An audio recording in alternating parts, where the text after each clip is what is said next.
क्या आप जानते हैं ये एक नौजवान दूल्हा है जो अपने बारात में डांस कर रहा है। इनके दोस्त सगे संबंधी इन्हें कंधे पर बिठाकर नाच रहे हैं, झूम रहे हैं और दुल्हन के घर जा रहे हैं।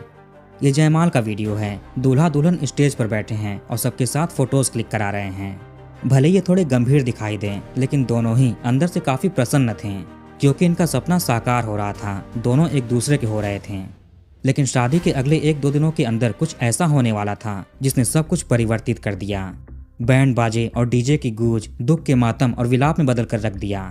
शादी की पहली रात दूल्हा दुल्हन के बीच एक ऐसी अनहोनी घटित होती है जिससे दोनों के ही परिवार कभी उबर नहीं पाएंगे। नमस्कार दोस्तों, तो क्या हाल चाल है आपके। आज हम बात करने वाले हैं अयोध्या के शिवानी प्रदीप केस के बारे में। आज हम आपको लेकर चलते हैं उत्तर प्रदेश के अयोध्या शहर में। सरयू नदी के किनारे पर बसा हुआ ये प्राचीन शहरों में से एक है। 7 मार्च 2025 शुक्रवार यानी फ्राइडे का दिन था। क्योंकि उन दिनों शादियों का सीजन चल रहा था, तो उसी तरह आज के दिन भी एक शादी होने वाली थी। यहाँ पर दूल्हा थे 24 साल के प्रदीप पासवान और दुल्हन थी 22 साल की शिवानी पासवान। प्रदीप का घर कोतवाली कैंट थाना क्षेत्र के अंतर्गत शहादतगंज मुरावन टोला में था। ये टाइल्स लगाने का काम करते थे। शिवानी मूल रूप से खंडासा के दिल्ली सरैया की रहने वाली थी। इन दोनों के घरों के बीच की दूरी केवल लगभग 25 किलोमीटर है। 7 मार्च की शाम को प्रदीप अपनी बारात लेकर सबके साथ नाचते गाते दिल्ली सरैया अपने होने वाले ससुराल जाते हैं। वहां पर लड़की वाले बारात का इंतजार कर रहे थे। सबका अच्छे से स्वागत किया जाता है। पूरे रीति रिवाज और गानों बजानों के साथ प्रदीप और शिवानी की शादी होती है। सभी लोग बहुत खुश थे। प्रदीप के घर में ये आखिरी शादी थी क्योंकि ये अपने भाई बहनों में सबसे छोटे थे। इसके बाद तो अगली ही जनरेशन में शादी होगी 20-25 सालों के बाद। इसीलिए सभी लोग इस मौके पर अच्छे से एंजॉय कर रहे थे। वैसे ये अरेंज मैरिज और लव मैरिज दोनों थी। शिवानी और प्रदीप एक दूसरे को पहले से ही जानते थे। इत्तेफाक से किसी कॉमन रिश्तेदारों के जरिए एक दूसरे के पास रिश्तों का प्रस्ताव गया था। ये शादी पिछले साल यानी 2024 में ही दिवाली के समय में तय हो गई थी। तो शादी के बाद अगले दिन 8 मार्च को दुल्हन की विदाई होती है। 11 बजे के आसपास प्रदीप अपनी पत्नी और बारातियों को लेकर वापस अपने घर शहादतगंज आते हैं। दोपहर में 1 बजे के आसपास ये लोग घर पर पहुंचे। यहाँ दुल्हन का गृह प्रवेश होता है। अलग अलग रस्में निभाई जाती हैं। ये दूल्हा दुल्हन काफी खुश नजर आ रहे थे। सारी चीजें 4 बजे तक चलती हैं। उसके बाद पूजन का कार्यक्रम शुरू हुआ जो 7 बजे तक चलता है। घर में दूर दूर से आए रिश्तेदार, करीबी रिश्ते नाते के लोग, आस पड़ोस के लोग सभी मौजूद थे। पूजन के बाद खाना पीना हुआ। सभी लोग दूल्हा दुल्हन के साथ और आपस में हंसी मजाक कर रहे थे। इसके बाद घर की महिलाएं गीत गाकर शादी को सेलिब्रेट कर रही थीं। ये 11 से 11:30 बजे तक चलता है। मतलब किसी शादी वाले घर में जो भी कार्यक्रम होते हैं वो सब कुछ यहाँ पर हो रहा था। अगले दिन यहाँ पर रिसेप्शन था यानी बहुभोज, जिसमें दूल्हे के परिवार की तरफ से सबको दावत दिया जाता है। ये फंक्शन कल था यानी 9 मार्च को। 8 मार्च की रात में सबने सोचा कि कल भी बहुत बड़ा फंक्शन है, उसकी तैयारी करनी है, इंतजाम करने हैं। इसलिए सबको आराम करना चाहिए। कल जल्दी भी उठना है, बहुत सारे काम हैं। दूल्हा दुल्हन भी अपने कमरे में चले जाते हैं। इनकी पहली रात थी। लोग इनसे थोड़ा मजाक भी कर रहे थे। 12:30 बजे तक इनका कमरा अंदर से बंद हो जाता है। अब 9 मार्च का दिन शुरू हुआ। भोर में 5 बजे तक प्रदीप की माताजी, बहनें, भाई, कुछ करीबी रिश्तेदार, पड़ोस के लोग सभी जग चुके थे। वैसे प्रदीप ने घर में गाय भी पाल रखा था। वह इसकी देखभाल करते थे, खाना खिलाते। रोज सुबह में ही गाय लगाने का काम भी इनका ही था, यानी दूध निकालना। 6 बजे के आसपास बड़े भाई दीपक प्रदीप के रूम का दरवाजा नॉक करते हैं, उसको जगाते हैं। कहते हैं कि सब्जी मंडी चलना है। वैसे रात में सोने जाने से पहले प्रदीप ने अपने बड़े भाई से कहा था कि कल सुबह बहुत सारी तैयारी करनी है। मैं भी आपके साथ सब्जी मंडी चलूंगा, सब्जियां खरीदूंगा। उतने सारे सामान आप कैसे खरीदोगे, कैसे लेकर आओगे। इसी वजह से सुबह में 6 बजे भाई डोर नॉक करते हैं और थोड़ा वेट करते हैं। लेकिन प्रदीप अंदर से कोई जवाब नहीं देता, कोई रिस्पॉन्स नहीं देता। हो सकता है कि गहरी नींद में हो। ये भी दरवाजा खटखटाने में थोड़ा झिझक रहे थे। फिर भाई ने माँ से कहा कि सब्जी मंडी जा रहा हूँ, प्रदीप जग जाए तो उसको भेज दीजिएगा वहीं पर। प्रदीप एक जिम्मेदार लड़का था, अपने सारे दायित्वों को अच्छे से निभाता था। लेकिन आज के दिन ये समय से जगता नहीं है, रूम से बाहर नहीं आता। इसकी पालतू गाय भी ऐसे ही भूखी खड़ी थी। ये भी प्रदीप के अलावा किसी और को अपने पास नहीं आने देती थी। बहू शिवानी भी समय से नहीं जगती है। नई नवेली दुल्हन है, सुबह जल्दी उठ जाना चाहिए वरना लोग क्या सोचेंगे। घर में लोग आपस में थोड़ा मजाक भी कर रहे थे कि इतनी देर हो गई है, रूम से बाहर नहीं आए। प्रदीप की बहनों ने 6:30 बजे के आसपास वापस से डोर नॉक किया। भाई और भाभी को आवाज देते हैं, लेकिन अंदर से कोई रिस्पॉन्स नहीं मिलता। माँ भी कोशिश करती हैं। पहले तो सभी ने मजाक में लिया, लेकिन अब लगा कि मामला कुछ अजीब है। सबसे पहले माँ को इसका एहसास होता है कहीं कुछ हो तो नहीं गया। बारी बारी लोग दरवाजा नॉक कर रहे थे, आवाज दे रहे थे। इतनी भी क्या गहरी नींद में है जो दरवाजा नहीं खोल रहे हैं। दरवाजा अंदर से बंद था। प्रदीप अपना फोन भी नहीं उठा रहा था, जबकि कमरे के अंदर वो रिंग भी हो रहा था। इस कमरे की एक तरफ खिड़की था। बहनें वहीं से झांक कर देखने की कोशिश करती हैं। वहां खिड़की पर जाली भी लगी हुई थी। जब ये अंदर झांकती हैं तो एकदम से इनके पैरों तले जमीन खिसक जाती है। ये सहम गईं, क्योंकि कमरे के अंदर बेड पर भाभी शिवानी बेसुध हालत में पड़ी हुई थीं। उनकी सांसें रुकी हुई थीं। वहीं दूसरी तरफ भाई सफेद रंग के कपड़े के सहारे थे, जिसका एक सिरा पंखे पर बंधा था। ऐसी दशा देखकर आप सोच सकते हैं कि घर वालों का क्या हुआ होगा। 7 बजे बहनों ने खुद इसे झांक कर देखा और शोर मचाया। जो हंसी के ठहाके लग रहे थे वो अब दुख के मातम में पसरने लगा। करीब आधे घंटों तक परिजन दरवाजे को तोड़ने की कोशिश करते हैं। 7:30 बजे तक दरवाजे की कुंडी टूटती है। 8:30 बजे तक घर पर पुलिस भी पहुंच जाती है। किसी ने इन्फॉर्म कर दिया था। यहाँ पर किसी को भी समझ में नहीं आ रहा था कि ये सब कुछ हुआ कैसे, आखिर इन्हें क्या हुआ। शिवानी के गले के पास कुछ निशान पाए गए थे, जैसे कि हाथ के निशान हों। नाखून के भी निशान थे। वहीं प्रदीप के चेहरे पर, हाथ वगैरह पर भी नाखून के निशान थे। इस समय बड़े भाई दीपक सब्जी मंडी में छोटे भाई का इंतजार कर रहे थे। आधी सब्जी खरीद चुके थे और बाकी खरीदारी कर रहे थे। तभी इनके पास कॉल जाता है कि जल्दी से घर पर आ जाइए, इमरजेंसी है।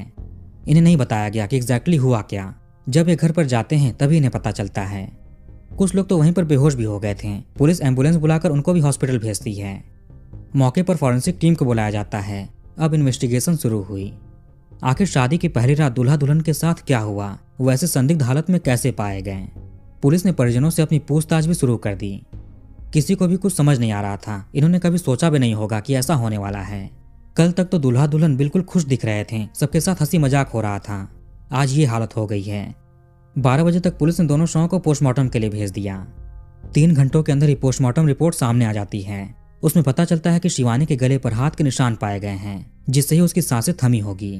प्रदीप के गले पर कपड़े के निशान थे, जिसे इसने इस्तेमाल किया था अलग होने में। इससे पुलिस के सामने कई सारे सवाल खड़े होते हैं। क्या प्रदीप ने खुद ही शिवानी का वो हश्र किया और दुनिया से चला गया? क्या इसमें दोनों की ही सहमति थी या कुछ और मामला है? 3 बजे तक तो पोस्टमार्टम रिपोर्ट आ चुकी थी। शिवानी के शरीर पर और कहीं भी कोई चोट के निशान नहीं थे, केवल एक ही जगह पर था, गले पर। वहीं प्रदीप पर भी उसी जगह के आसपास निशान थे, नाखून के भी थे। डॉक्टर्स के अनुसार प्रदीप और शिवानी के बीच जो कुछ भी हुआ उसमें 45 मिनटों से लेकर घंटे भर का फर्क है। पहले शिवानी दुनिया से गई होगी, फिर घंटे भर के बाद प्रदीप अलविदा हुआ। इन घटनाओं में टाइमिंग का अनुमान लगा भोर में 3 से 3:30 बजे शिवानी का और 4 साढ़े 4 बजे प्रदीप का। पोस्टमार्टम से पुलिस को एक चीज क्लियर होती है कि प्रदीप ने ही शिवानी का जीवन समाप्त किया, उसके बाद स्वयं का। इसमें शिवानी की कोई सहमति नहीं थी। इसने बचने की पूरी कोशिश की थी, जिसके निशान प्रदीप पर थे। बेड पर बिस्तर भी अस्त व्यस्त था, बिखरा हुआ था। कुछ सामान वगैरह भी बिखरे हुए थे। यहाँ पर कई सारे सामान पैक रखे हुए थे जो शादी में मिले थे। बेड पर भी प्लास्टिक लपेटा हुआ था, जैसे कि नया नया आया हो। जहाँ पर प्रदीप गमछे के सहारे मिला वहां पर स्टूल था। स्टूल के आसपास कुछ और भी सामान थे, जिनके सहारे शायद प्रदीप पंखे तक पहुंचा होगा। कमरे के अंदर एक चाकू भी मिलता है, लेकिन उसका कोई लेना देना नहीं था। उस पर कोई भी संदिग्ध चीज नहीं थी, कोई दाग धब्बे नहीं थे। पुलिस को कमरे के अंदर से एक मोबाइल फोन भी मिलता है। परिजनों से पूछने पर पता चलता है कि वो फोन प्रदीप का है। अब पुलिस ने सोचा कि शायद शिवानी का फोन भी यहीं कहीं होगा, मगर उसका मोबाइल नहीं मिलता। पता चला कि शिवानी अपना मोबाइल फोन मायके से नहीं लाई थी। प्रदीप पासवान अपने घर में छोटा बेटा था। इसकी 3 बहनें और एक बड़ा भाई था। इनके पिताजी का लगभग 20 साल पहले किसी सड़क हादसे में देहांत हो चुका था। उस समय बच्चे बहुत छोटे थे। इनकी गार्जियन केवल एक ही बची थी, जो थी माँ। उनकी भी तबीयत खराब चलती थी। इसके बाद बड़े बेटे दीपक और छोटे बेटे प्रदीप ने पूरे घर की जिम्मेदारी संभाली। बड़े भाई ट्रक मैकेनिक का काम सीखते हैं और छोटे भाई टाइल्स लगाने का। प्रदीप ने केवल 10वीं तक ही पढ़ाई की थी, उसके बाद काम सीखने लगे। इन लोगों ने अपनी जिंदगी में काफी संघर्ष किया, बहुत कुछ सहन किया। ये काफी मेहनत करते हैं, बहनों की शादी करवाते हैं। माताजी का भी इलाज चल रहा था। घर को ठीक कराया, रहने लायक बनाया। भाई भाई में भी बहुत प्रेम था, दोनों एक दूसरे का साथ देते थे। शिवानी के घर की बात करें तो इसके माता पिता दिल्ली सरैया के रहने वाले थे। पूरा परिवार वहीं पर रहता था। लेकिन शिवानी जब केवल 1.5-2 साल की थी तभी इसके माता पिता इसे लेकर दिल्ली चले जाते हैं। इनके परिवार में शिवानी के बाद 2 और बच्चों का जन्म होता है, बेटा और बेटी, दिल्ली में ही। शिवानी भाई बहनों में सबसे बड़ी थी। पिता दिल्ली के नारायणा में किसी लोहा की फैक्ट्री में काम करते थे। माँ भी किसी फैक्ट्री में जॉब करती थी। इस परिवार की फाइनेंशियल कंडीशन उतनी अच्छी नहीं थी, जिस कारण से शिवानी उतनी पढ़ाई नहीं कर पाती है। ये केवल 8वीं तक ही पढ़ी थी, उसके बाद पढ़ाई छोड़ दिया और काम सीखने लगी। ये सिलाई का काम करती थी। माता पिता तो काम पर होते थे, इसीलिए शिवानी को ही घर संभालना होता था। छोटे भाई बहनों की देखभाल भी करती थी और सिलाई भी करती। अप्रैल 2024 के आसपास शिवानी और प्रदीप की मुलाकात होती है। शिवानी अयोध्या में किसी रिश्तेदार के यहाँ शादी में आई थी। प्रदीप भी उसी शादी के फंक्शन में गया था। किसी कॉमन रिलेटिव की शादी थी। वहीं पर दोनों मिलते हैं, एक दूसरे को पसंद आते हैं। इन्होंने आपस में नंबर एक्सचेंज भी किया और फोन पर बातें करने लगे। शादी का फंक्शन खत्म होने के बाद शिवानी वापस दिल्ली चली जाती है। कथित तौर पर इसने ही पहली बार प्रदीप से कांटेक्ट किया था, जिसके बाद आगे चलकर इनकी फोन पर बातें शुरू हो जाती हैं। इनकी नॉर्मल बातें कब प्यार भरी बातों में बदल गईं, पता ही नहीं चला। प्रदीप के माताजी ने सोचा कि छोटा बेटा भी शादी के लायक हो चुका है, इसकी भी शादी कर देनी चाहिए। इसीलिए इन्होंने अपने जानने वालों रिश्तेदारों को बोल दिया कि लड़की की खोज शुरू करें। उधर शिवानी के घर पर भी ऐसा ही कुछ था। ऐसे ही दोनों का रिश्ता एक दूसरे के पास जाता है। अब ये केवल इत्तेफाक था या ऊपर वाले की मर्जी। दिवाली से पहले दोनों के परिवार मिलते हैं, इनका रिश्ता तय होता है। पहले कहा गया कि शादी अप्रैल में होगी, लेकिन प्रदीप के परिजनों के अनुसार प्रदीप ने खुद ही कहा कि होली से पहले शादी होनी चाहिए। अप्रैल तक काफी गर्मी बढ़ जाती है, जिसके बाद ही शादी की डेट फिक्स होती है 7 मार्च 2025। शादी तय होने के बाद दोनों लड़का लड़की काफी ज्यादा खुश थे। इनकी आपस में और भी बातें होने लगी। ये मिलकर शादी की प्लानिंग करने लगे, तैयारियां करने लगे कि ऐसे ऐसे शादी होगी, यहाँ पर घूमने जाएंगे। प्रदीप खुद ही अपनी होने वाली दुल्हन के लिए घर सजाता है, टाइल्स लगाता है, पेंट करवाता है। इसमें इसके घर वाले भी सहयोग कर रहे थे। उधर शिवानी भी शादी की तैयारी में जुटी हुई थी, परिवार के साथ सामान खरीद रही थी। लेकिन किसी को क्या पता था कि जो ये इतना खुश होकर शादी की तैयारी कर रहे हैं, वो शादी 24 घंटे भी नहीं चलेगी। कमरे में कोई जबरदस्ती प्रवेश किया हो, उसके बारे में पुलिस कुछ नहीं कह सकती, क्योंकि जब तक इन्हें सूचना मिलती है, जब तक ये यहाँ पर पहुंचते हैं, तब तक दरवाजा टूट चुका था। परिजनों ने कमरे का दरवाजा खुद ही खोल दिया था। उनका कहना था कि दरवाजा अंदर से बंद था, ये लोग आसपास ही सो रहे थे, कोई बाहरी शख्स अंदर कैसे जा सकता है। अगर अंदर गया भी होगा और दरवाजा बंद भी किया होगा तो बाहर कैसे निकलेगा। बाहर निकलने का और कोई रास्ता नहीं है। खिड़की पर भी जाली लगी हुई थी, जिसे भी बाद में निकाला गया अंदर जाने के लिए। शाम के 6 बजे तक पोस्टमार्टम के बाद शव परिजनों को सौंप देते हैं। इसी दौरान इनका अंतिम संस्कार होता है, क्योंकि सभी लोग तो जुट चुके थे। इसी में एक हैरान करने वाली चीज सामने आती है। प्रदीप के परिजनों ने शिवानी के घर वालों से कहा कि आप चाहें तो बेटी को साथ ले जा सकते हैं, अपने विधि विधान से अंतिम संस्कार कर सकते हैं। लेकिन इन्होंने कहा कि हमने बेटी आपको सौंप दी है, अब आपकी जिम्मेदारी है। प्रदीप के घर के कुछ पड़ोसी बताते हैं कि शिवानी के घर वालों को देखकर ऐसा नहीं लगा कि उन्हें बेटी के जाने का गम हो, लेकिन ये ऑफिशियल तौर पर बात सामने नहीं आई है। अंतिम संस्कार के दौरान प्रदीप के बड़े भाई ने ही दोनों को मुखाग्नि दी। एक ही चिता पर पति पत्नी थे। यहाँ दोनों के ही परिजन मौजूद थे। शिवानी के घर वालों का कहना था कि इन्हें बताया नहीं गया कि ऐसी ऐसी घटना घटित हुई है। इन्हें किसी तीसरे से पता चलता है, जिसके बाद ये घर पर आते हैं। बाद में इनका भी रोते हुए हाल बेहाल होता है। पुलिस की इन्वेस्टिगेशन जारी थी। ये मामला तेजी से पूरे देश में फैल जाता है। कई बड़े पुलिस ऑफिसर्स घटना पर आते हैं निरीक्षण करने। वहाँ के सांसद भी घर पर पहुँचते हैं, परिवार को सांत्वना देते हैं। पुलिस ने प्रदीप का मोबाइल फोन जांच के लिए भेज दिया। Chat history, call detail record सब देखना था। शायद इसमें कोई अहम सुराग मिले। प्रदीप ने ऐसा कदम क्यों उठाया। पोस्टमार्टम में यह भी बात सामने आता है कि पति पत्नी के बीच संबंध बना था, लेकिन फिर ऐसी क्या परिस्थिति उत्पन्न हो गई कि घटना को अंजाम देना पड़ा। प्रदीप के घर में प्रवेश करते ही राइट साइड में 2 कमरे हैं, लेफ्ट साइड में किचन है, सामने एक और कमरा है। घटना के दौरान घर में करीब 20 लोग मौजूद थे, जो प्रदीप और शिवानी वाले कमरे से 5-6 फीट की दूरी पर सो रहे थे। लेकिन किसी ने भी कोई संदिग्ध आवाज नहीं सुनी। ये भी सोचने वाली बात है। बगल वाले कमरे में मां सो रही थी, उन्होंने भी कुछ नहीं सुना। शिवानी का परिवार 1 महीने पहले ही दिल्ली से अपने मूल निवास स्थान पर आ गया था, दिल्ली सरैया, शादी की तैयारी करने के लिए। शिवानी की मां से पूछा जाता है कि बेटी अपना फोन ससुराल लेकर क्यों नहीं गई। इस पर यह बताती है कि महीने भर पहले उसका मोबाइल फोन गलती से पानी में गिर गया था, जिससे वो खराब हो गया, जिसके बाद वो अपने माताजी का फोन यूज करने लगी। माँ के फोन से ही प्रदीप को कॉल करती थी, बात करती थी। पर इतने दिनों से फोन खराब था, उसने बनवाया क्यों नहीं। प्रदीप के कॉल डिटेल में मिलता है कि उसने घटना से पहले 9:53 पर अपने भांजे अनुज को कॉल किया था। इससे शक की सुई अनुज पर जाती है। इसका कहना था कि मामा जी नया फोन खरीदने को बोल रहे थे। 2 दिन पहले भी उन्होंने कहा था कि मोबाइल लेना है। चूंकि मामी का फोन खराब हो गया था, इसलिए रिसेप्शन के दिन यानी 9 मार्च को वो शिवानी को मोबाइल फोन गिफ्ट करते हैं। हो सकता है कि इसका जिक्र शिवानी से प्रदीप ने किया हो, तभी वो अपना फोन रिपेयर नहीं करा रही थी। जब विदाई हुई तो शिवानी ने अपने माताजी का फोन वापस कर दिया और खराब मोबाइल फोन भी घर पर ही छोड़ दिया और ससुराल चली गई। इस बात को कोई मानने को तैयार नहीं है कि प्रदीप शिवानी के साथ ऐसा कर सकता है। वो तो उससे बहुत प्यार करता था, इतनी सारी तैयारियां की। वो बहुत ही शांत स्वभाव का था, हंसमुख था। इतना बड़ा कदम कैसे उठा सकता है। जब पुलिस प्रदीप का व्हाट्सएप चेक करती है तो उसमें एक बहुत बड़ा सुराग मिलता है जो कहीं ना कहीं इस रहस्यमय केस को सुलझा देता है या शायद और कंफ्यूज कर देता है। एक अननोन नंबर से टेक्स्ट मैसेज आया हुआ था प्रदीप के पास। ये घटना से कुछ समय पहले 8 मार्च की रात 11:45 के आसपास आया था। उसमें लिखा था, तुम कैसी हो, मुझे छोड़कर तुमने अच्छा नहीं किया। इसके आगे 2 और लाइंस लिखी हुई थी जो पुलिस रिवील नहीं करती है। अब आखिर इस तरह का मैसेज प्रदीप के फोन पर क्यों आया? ये ऐसा था जैसे किसी लड़के ने लड़की को भेजा हो, लड़की धोखा दे रही हो। कहीं ये मैसेज शिवानी के लिए तो नहीं था, पर प्रदीप के फोन पर क्यों आएगा? जब पुलिस इस मैसेज भेजने वाले के बारे में पता करती है कि नंबर किसका है, किसने भेजा है, फोन किसका है, पता चला कि वो मैसेज भेजने वाला प्रदीप खुद है। इसने नया मोबाइल फोन खरीद लिया था शिवानी को गिफ्ट करने के लिए। इसी नए फोन से ही अपने फोन पर मैसेज भेजा था। पर आखिर ये ऐसा क्यों करेगा? अब इसने एक नया फोन खरीदा है, इसके बारे में परिजनों को कोई आइडिया नहीं। वो कहते हैं कि ये तो केवल एक ही मोबाइल फोन, एक ही सिम चलाता है। क्या किसी और अननोन इंसान ने ऐसा किया, खुद को बचाने के लिए प्रदीप का नाम लाया? क्या वो कोई शिवानी का जानकार है, उसका कोई एक्स बॉयफ्रेंड तो नहीं? पुलिस ने कई सारे सर्कमस्टेंशियल एविडेंसेस इकट्ठा किए थे, टेक्निकल एविडेंसेस जुटाए थे, लोगों से गहनता से पूछताछ की थी। सारी चीजों को देखते हुए और समझते हुए थ्योरी बनाई। क्योंकि उस रात पति पत्नी के अलावा कमरे में और कोई नहीं था, किसी तीसरे के होने के सबूत नहीं थे, और दोनों पति पत्नी भी दुनिया में नहीं है, तो असली सच्चाई कैसे पता चलेगा? जो सबूतों के आधार पर थ्योरी बनी है वो कुछ इस प्रकार है।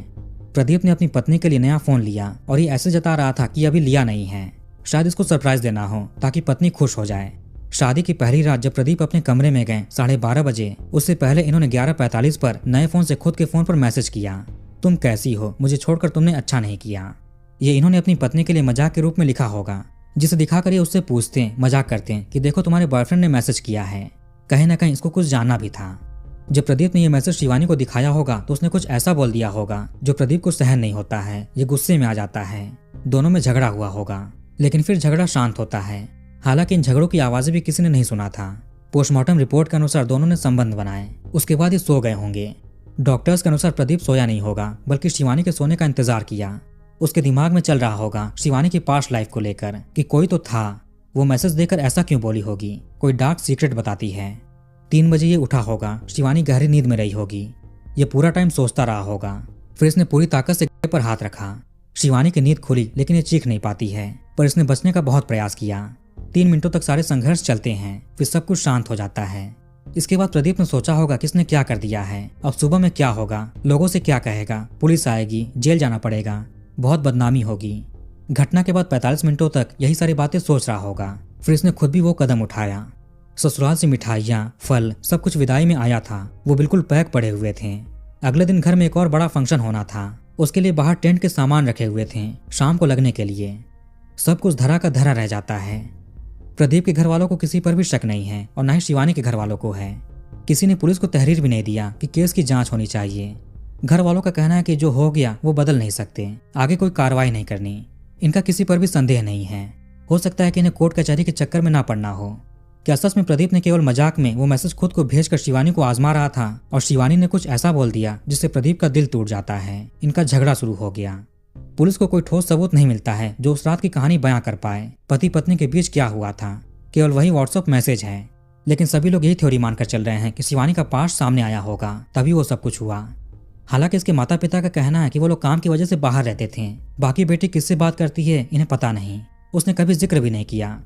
प्रदीप से शादी तय होने के बाद वो बहुत खुश थी। दिन भर उसकी ही बातें करती थी, शादी की बात करती, ऐसे ऐसे तैयारी करेंगे, ऐसी चीजें करेंगे। प्रदीप को पछतावा हुआ होगा कि अब आगे क्या होगा। इसने गुस्से में सब कुछ कर दिया। दोनों के परिवार को किसी पर भी शक नहीं है और नहीं चाहते कि कोई कार्रवाई हो। जिसको जाना था वो चला गया, ऊपर वाले की मर्जी। तो वीडियो को यहीं पर खत्म करते हैं। आप कमेंट करके अपनी राय बताइए। इस वीडियो को लाइक और शेयर जरूर करिए और हमारे चैनल को सब्सक्राइब करके बेल आइकन ऑन कर लीजिए। मिलते हैं नेक्स्ट वीडियो में। धन्यवाद।